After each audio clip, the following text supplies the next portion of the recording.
A must listen. You must all listen. Very important. Arlene Taylor, if you want to write that name down in the back of your bulletin, take a look at her website.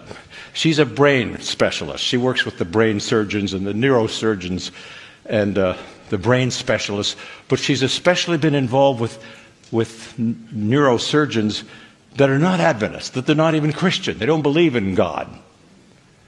And they've discovered something very unique. Jeannie actually, when heard her, did a powerful research about the brain, and I've gone to her website, communicated with her. She reports about these non-believer brain surgeons and specialists who are now doing laboratory experiments on, are you ready for this? Prayer. Now, I took chaplaincy at Loma Linda and so forth, and I know that the hospital doctors and surgeons are always happier when an imam or a bishop or a priest or a minister or a person will come in and have prayer with the patient before surgery. They couldn't understand it, they don't understand it, but they know that prayer makes things go better for the patient and the family. But how do you prove that in a laboratory? Because science in medicine is all based on testing and laboratory. You know, you've got certain drugs, you take some of the real thing and the others are placebo, right? And then they decide which ones to put on the market. How do you test prayer in a laboratory? You know, Ellen White says something about this. She says that when we pray, the brain emits electrical impulses.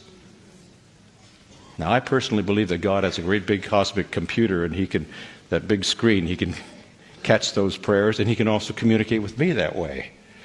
But scientists now, Dr. Taylor says this, in blind studies, they have put these electrodes on your head so that when you pray for someone who's in intensive care in the Orlando hospital, maybe they're even semi-conscious, they don't even know.